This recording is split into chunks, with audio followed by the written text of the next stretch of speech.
Being in debt in my early 20s and having the collectors collecting for the debt that I didn't have the money to pay for affected me so greatly that it took about 5 to 6 years after my debt was paid off and the collectors had stopped calling for me to be able to turn the ringer back on my phone. That is how much they called and how much I hated a phone ringing. I actually didn't turn it back on until I had a child, and I needed to know if somebody was taking care of her during that day, what was going on. Because of this, I can pinpoint the top 10 things that have taken me from that point of being in debt to where I am now. My husband and I are almost 100% debt-free, meaning we don't have any other debt but our mortgage, and it is so close to being paid off. So I can pinpoint the 10 best tips that can help you live below your means so you can reach your financial goals. These are the 10 tips that will help you live below your means successfully. The first one is to change your thinking from short-term impulse decisions right now to a long-term thinking in your decision making. Think of it like this. If you want to put a visual together, I'm a very visual learner. Think of a valley, so that's the lower part in a landscape, right? And then you've got the mountain.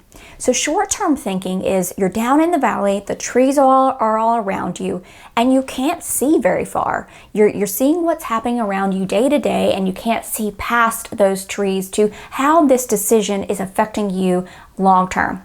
Versus being on a mountain view, you're able to see from mountain to mountain. You'll be able to see down in that valley all of the trees, all of the aspects of what's going on around you. The thing about short-term thinking is it's fun right now, but long-term it is painful. If you're only worried about right now, the long term can be painful when you get to the part in your life where you might want to retire, but you can't. You have to keep working because you made short-term decisions the 50 years leading up to that point.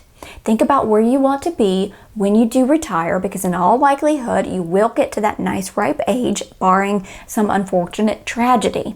Long-term thinking may not be as satisfying or fun immediately, but I would state that long-term thinking, when you're climbing up that hill, when you get to the top of that mountain, it is so much more fulfilling than that short-term gratification.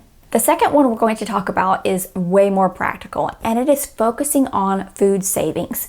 This is an area that is one of the largest expenses for most people, but it's one of the areas that you can save the most, the quickest. You can cut down on the easiest.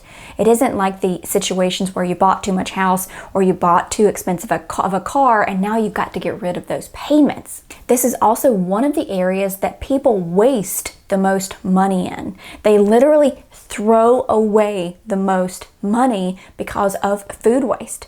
I did a video recently. I'm going to link it down below. Check that out. It talks about over 30 ways that you can save on food and cut back on your groceries. This is an area that once we took control of it was able to help us save a huge chunk of our monthly budget. Number 3 is one that people don't do because they don't want to feel controlled or trapped.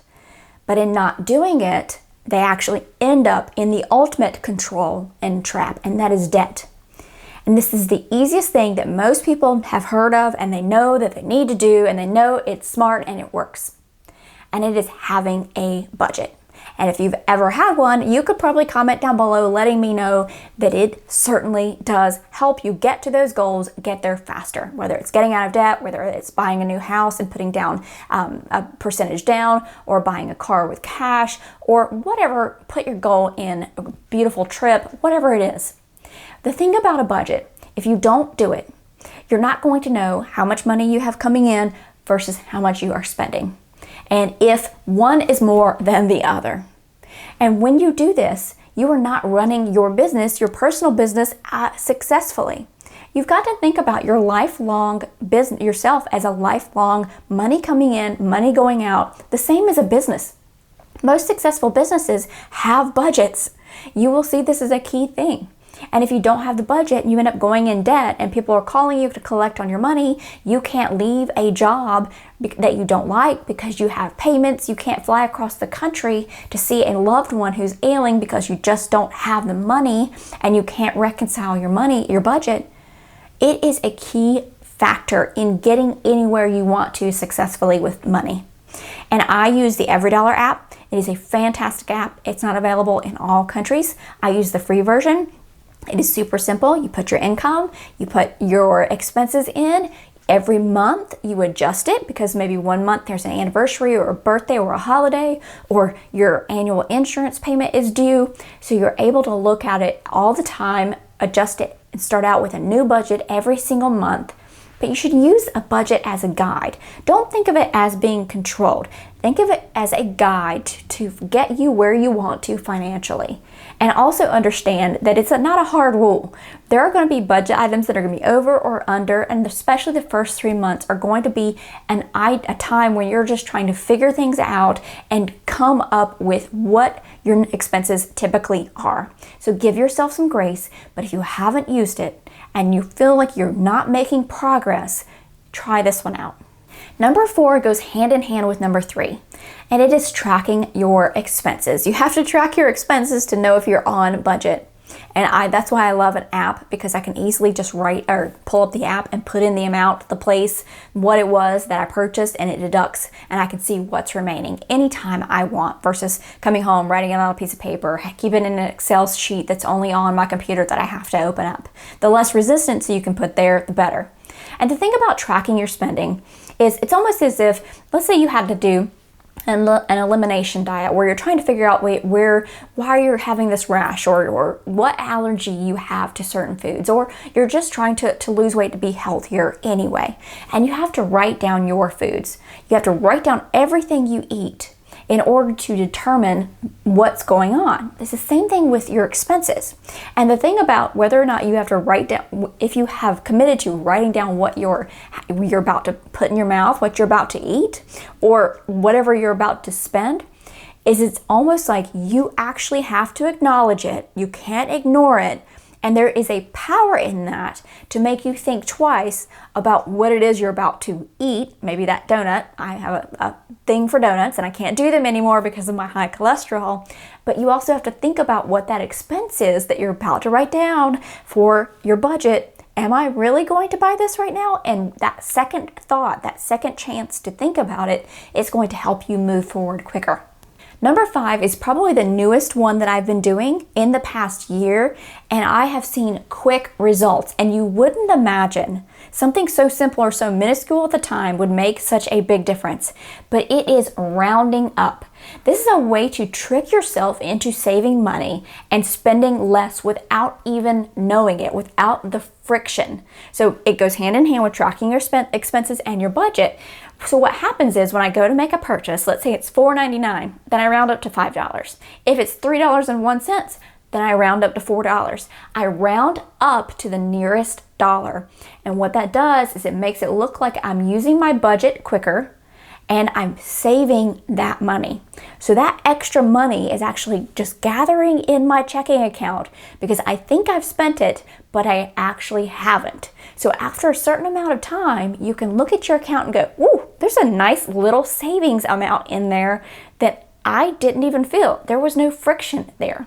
This has saved me so much money. It also is way easier when you're going in and you're tracking your expenses just to put $4 versus putting $32.26. I used to go to the gas station and I'd have to go, what does that say again? Oh, okay, that's exactly what it was. Now I can just say, oh, it's $32.26. I'll just put $33 in my budget. It's easier and it's a quick way to save money without even knowing about it. Number 6 is investing in yourself, specifically in learning. So let's just take this example. Let's say you go out and you do on a course online, costs $150, $200, but you learn a very key skill. You can make who knows how much more. Let's say it even leads to a $1,000, $2,000, $5,000 salary increase. That was an investment that you made in yourself that is going to pay off a lot more than an investment into a stock market would. Think about the more you learn about money, the better you know how to handle it. Also a good investment. Think about the more you increase your skills on the job, the more monetary worth you have to a company. Investing in yourself in learning, and learning in all aspects of your life helps you become a more well-rounded person. Realizing that, guess what? You are not perfect. You are a soul having a human experience here on earth. You are not the center of the universe. You don't know all the things. You don't even know what you don't know.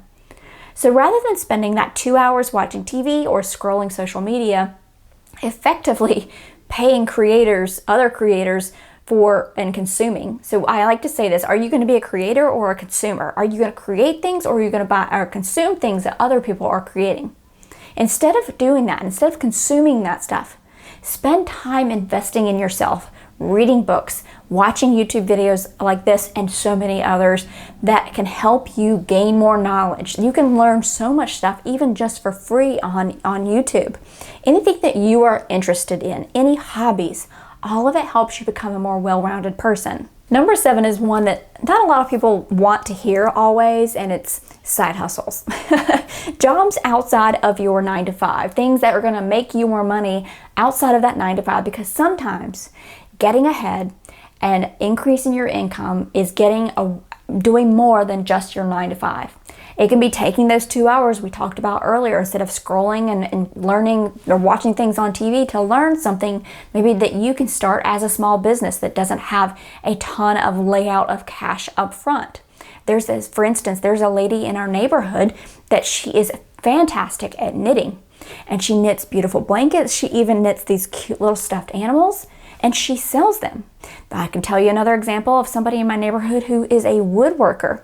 So you want anything built in your house. If you want, creating those laundry mudroom areas, or maybe even a console for your TV, this is the person to call.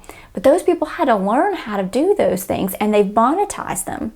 I always say, if you can monetize something that you love doing anyway, then it's not going to feel like work. For me, YouTube was something that I've been doing now for 6 years. And it was almost 3 years before I ever got a dime. For YouTube, you have to be monetized. You have to have a certain amount of subscribers and a certain amount of hours of watch time to even make any money from the ads that play on these videos. But the best part was, I did it anyway because I enjoyed it. And it's also allowed me to interact with some of the most amazing people all over the world in the comments that I love hearing from. So I was able to take something that I enjoy doing, that I've put a lot of hard work in, and it's now become the thing that is my side job outside of my 9 to 5. So just think about it. Think outside the box. If there's a skill that you want to learn that might lead to something else, start opening your mind to the possibilities, because it might just be something you don't even need to do, but you want to do it and you enjoy it, and it's an added bonus. Number 8 was one that once I stopped doing this was a huge relief and most certainly saved me a lot of money. And it was ignoring what other people are doing, also known as not trying to keep up with the Joneses. It isn't your business. Other people, let them do what they want. Let them take out debt. Let them have that new car, that big upgraded house. That's okay. They can do that. Ignore them and allow them to do whatever they want. You don't need to have those things just because they have them. They won't notice. And there was this story that I ran across, and I can't remember where I heard it, if it was a podcast or in a book that I read. But it was a guy who was a valet, and there was a person who drove up to the restaurant, beautiful red sports car, whatever it was. And the guy got out of the sports car and the valet took it off. And the guy realized when he was taking it there that people can buy these things, these luxury vehicles, because they want to impress others. But what he realized when he was in the car is he was impressed by the car, and he was imagining himself in the car. He wasn't worried about the guy who had the car. So it didn't have the effect that that person wanted anyway. Most people buy stuff that other people have, or because they want other people to see it on you. But most people don't notice. They're too worried about what other people think of them. Number 9 is one that I've become more aware of, especially being in this space, and I hear it more often, and the years that I've been doing this. And it's taking advice from broke people. Don't do it. A lot of people who want to give you money advice or tell you what you should do, or hey, you could earn $750 a day, or have you done this sports betting thing now? Most people who talk to you about that are probably broke, and they are not good people to take advice from.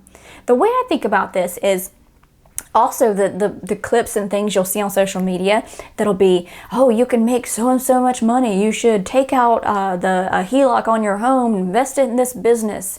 It's passive earning. I don't think there's any such thing as passive money, meaning you don't have to do anything. If somebody tells you that owning a house and renting it out is passive, they've never dealt with a rental. It's not passive whatsoever. The thing you can do is whenever you are hearing any money advice, take it in with a healthy bit of skepticism. Always do your own research. Even the stuff you see on my channel, I'm telling you, because everybody's different, so things are going to work differently for everybody.